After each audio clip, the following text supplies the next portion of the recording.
Ron Gusek, Liberty Oilfield Services. Well, thank you for joining the program here today. And, I know you're a busy man. We got the holidays coming up, so we're very appreciative for the access and some of the information that you're going to share with us today.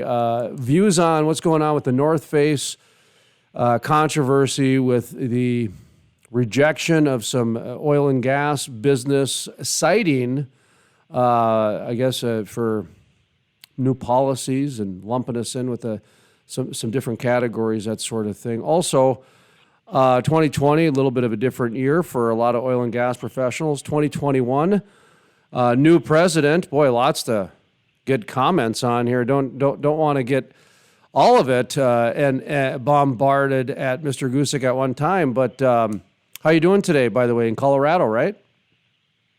Yes, in Colorado. Great to be with you today, Jason.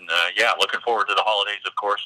Been one of those years that's been a real challenge. All kinds of surprises that came at us, but in some respects, looking forward to closing the books on this one and getting a fresh start next year. Now, I know you guys are active in different shale plays. How did 2020 go? Did you stay in the different shale plays? Did you see any movement anywhere, one place to another? Just a quick little recap, if you wouldn't mind. Yeah, for sure. 2020 was not without its challenges across the board. Yeah, we operate all the way from the Canadian border, the Bakken in North Dakota, all the way down to the southern border, Eagle Ford in Texas, and I think the impact, change in activity level was felt across the board there. Some areas certainly more than others. That we have a presence in the Powder River in Wyoming, and that's a smaller basin to start with, a little less activity there, and so it just like in 15 and 16, I think it felt the impacts of a change in capital allocation, maybe more so than some other of the more core basins did. So it varied a little bit across our footprint for sure in terms of just what the percentage change was, but we felt it every place. And while we didn't exit any basin, we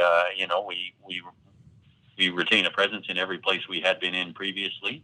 The level of rebound and the number of crews we have running has certainly not come back as fast in some places as it has in others. Making some notes here, so I apologize if I appear to be pausing. I'm just making a few notes. And the next question, really, it's almost two-pronged. It's hard to have a discussion about one without the other. And on the one hand, we're talking about the North Face rejecting or refusing, whichever word the media would like to use, Texas Oil and Gas Company. Innovex, is that right? INNOVEX, Innovex Downhole Solutions. And, it really kind of sent a message through about a number of different things, from lumping oil and gas officially now with big tobacco and sin tax and that sort of thing. And then also the hypocrisy of the whole thing. And I'd like to just, point out that it's very difficult to have this discussion because there's so many different angles to it, from a disconnection side and a just sheer business standpoint. So I don't know what direction your comments are going to go, but I did want to ask what your feelings were, what your thoughts were when it came to this whole North Face refusal and new stance against the oil and gas industry. Yeah, that's, of course, it's always frustrating to hear about things like that. And you see it all over social media, particularly if you're in our industry and you have a lot of connections that are in that industry. Everybody is certainly, and rightfully so, pointing out the hypocrisy in that. They are a company whose products are made from the materials that we produce, or the commodities that we produce, that are shipped by the commodities that we produce. They have a supply chain that is driven by the commodities that we produce. And so when you think about all those things, it's incredibly frustrating to see that kind of stance come out of the North Face. I think that was disappointing to read about that.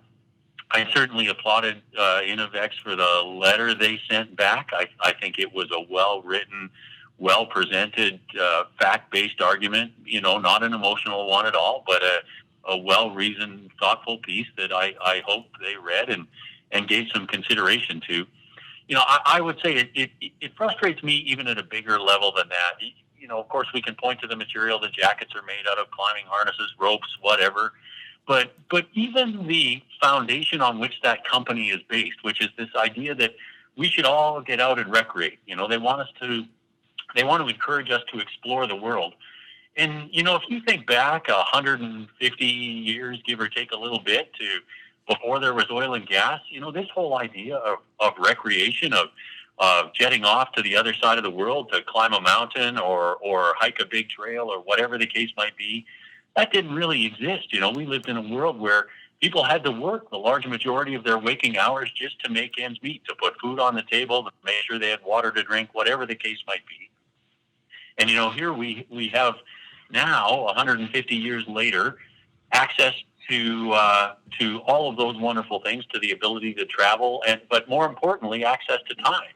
And it's oil and gas, access to low-cost energy that enabled us to do that. We work.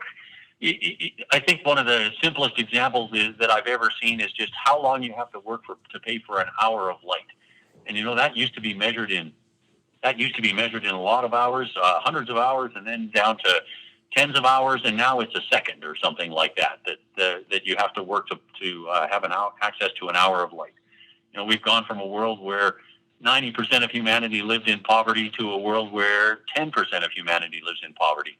And what that ultimately translates into for all of us is economic well-being, and as a result, we work less and we have time to recreate more. And that's all because of oil and gas, access to low-cost energy that's made us do that.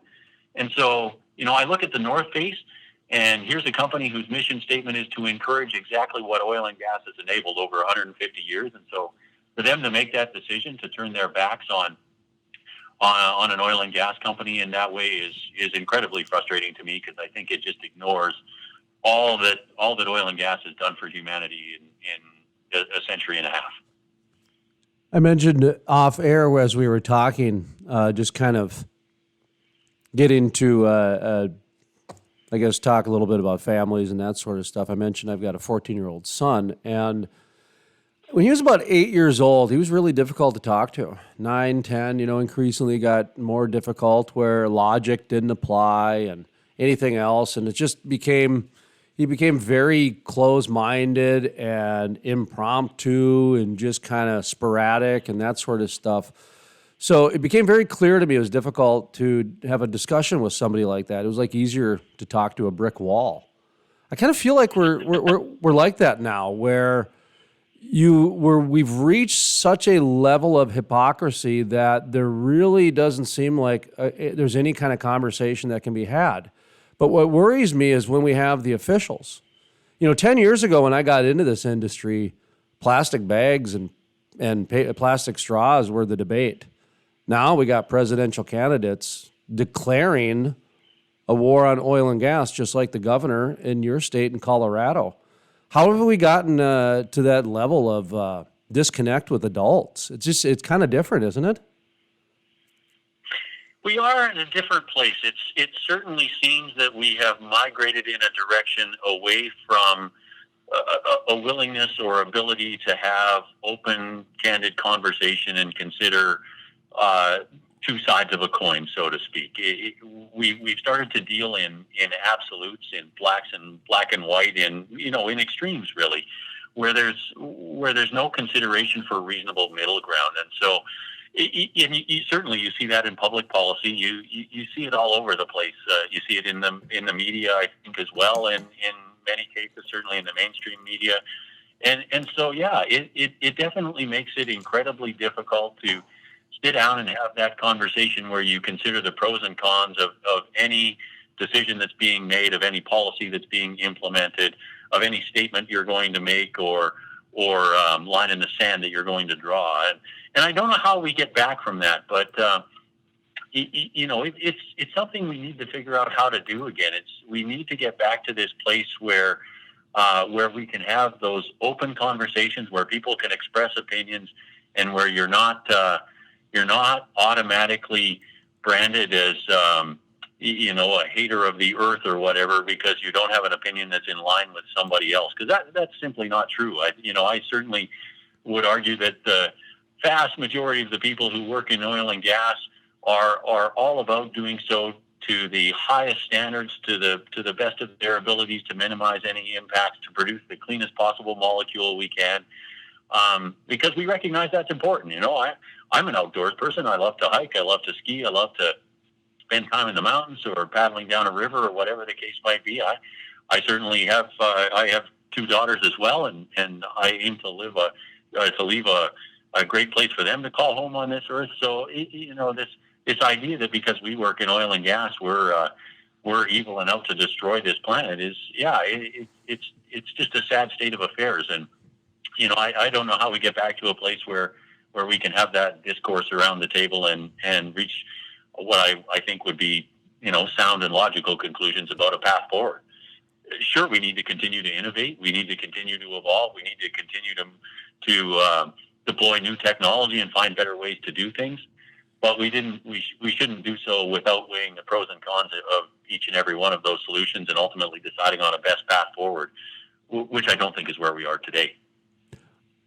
I don't understand the shareholders or any board of directors or anything along those lines from just two reasons. One is, my understanding is they're a public company, and I know public companies have certain community standards and et cetera that they need to adhere to. And when I take a look at just rejecting business, just flat out rejecting business in a time when trillions of dollars are being printed to bail out businesses, that's got to be a red flag to me, number one. Number two, they've got a company, Bulwark, that sells fire-resistant clothing. And I mean, I'm not really quite sure what the relationship is today, but there's some legitimate business red flags there. Listen,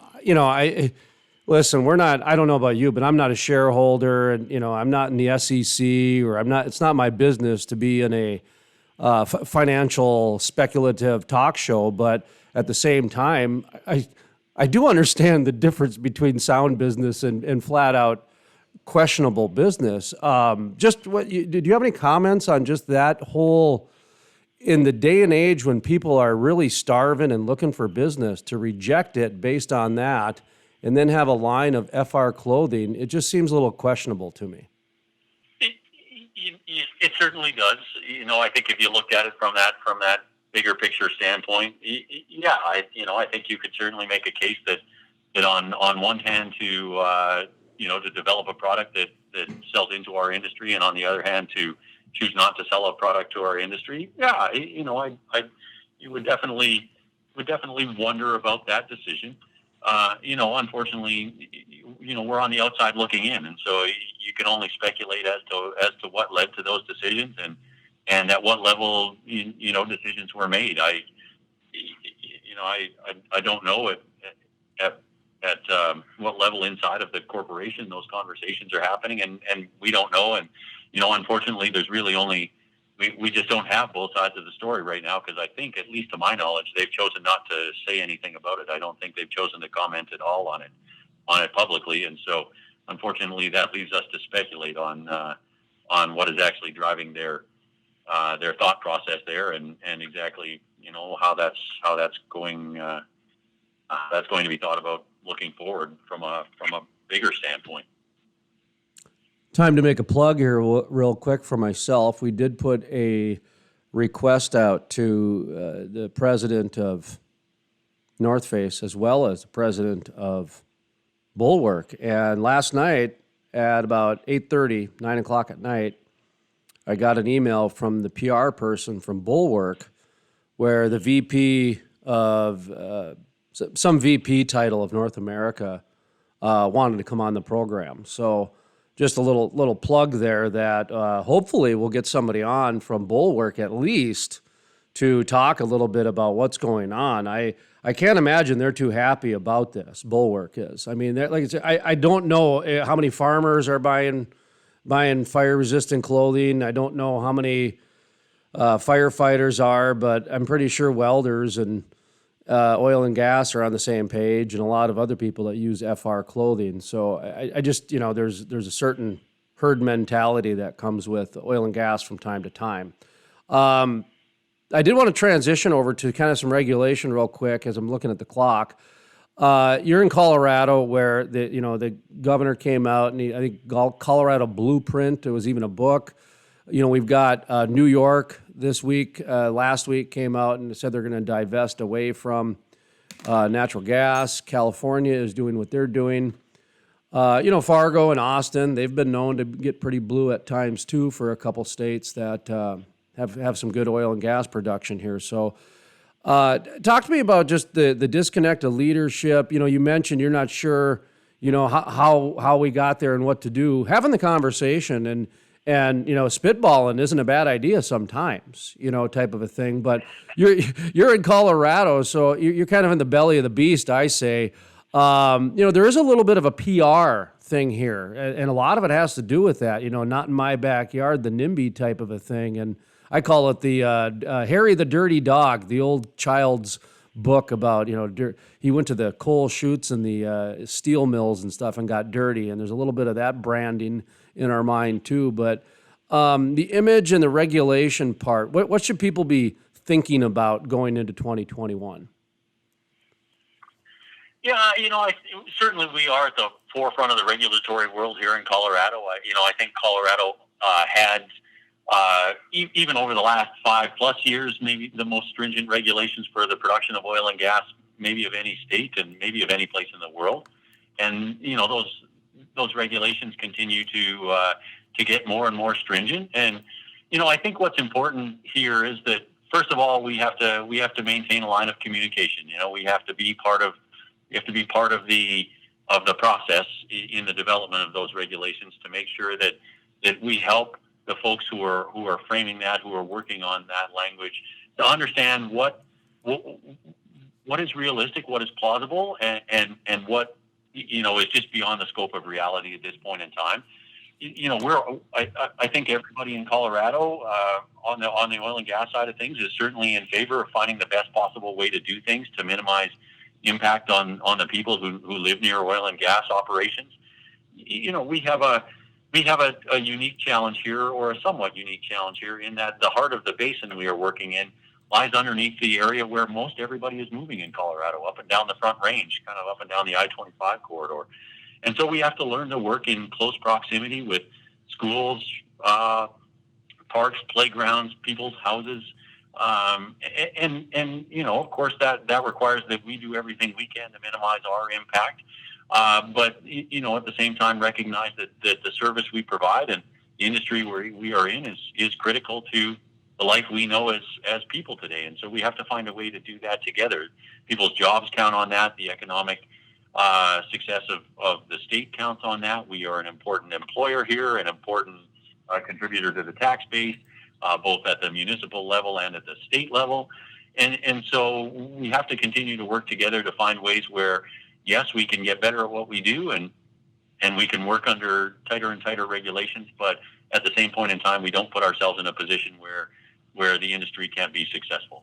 And so that's of course a lot of back and forth work, and requires that we work very closely with those regulatory folks to do that. And as long as those pathways of communication are open and people on both sides are willing to listen, we end up in a successful spot.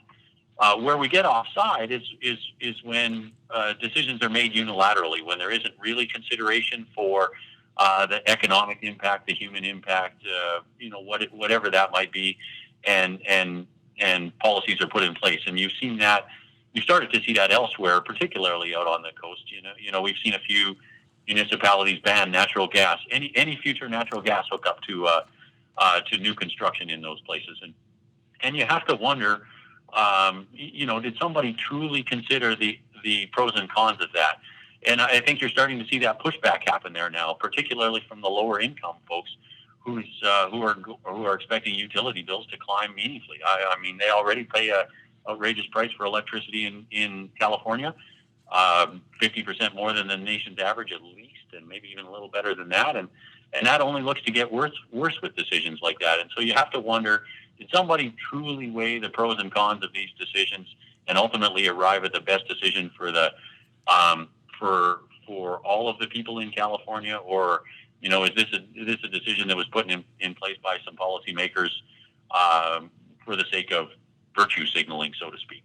And it's frustrating if that's where we truly are, because that's not what we put elected leaders in place for.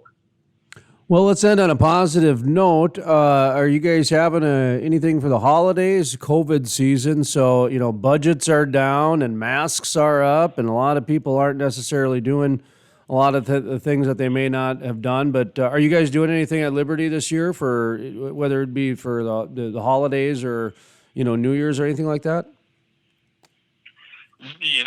Unfortunately not. We have in all past years, to the extent we were able to with our customers, find a schedule that allowed us to shut down all our crews and bring the guys in for a holiday party. But unfortunately, the conditions that we find ourselves in today, specifically the health conditions, just don't allow us to do that. I think there's enough concern around the potential risk of having a large gathering like that, regardless of where you are. In some places you just can't. But in some places where it might be possible, I think the risk is still viewed as too significant in terms of ongoing operations. And so, yes, unfortunately, we've made the hard decision not to have those holiday parties this year. Instead we're sending out we'll call it a little Christmas gift to everybody in the company, and that varies by where you are, what that is. But a little bit of a thank you and a Christmas video message going out to everybody, just to say a few words about thanks for this year and some hopes for the year coming. But yes, a different year than we have had every year in our past. Hopefully that will not be the case next year.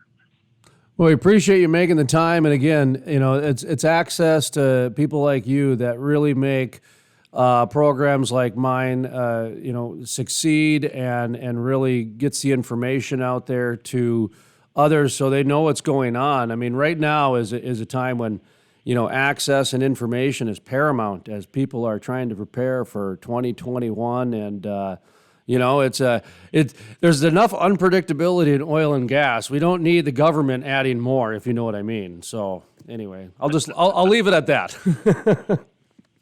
It was a pleasure, Jason. Thanks very much for your time, and appreciate what you're doing there. It's important we share these messages.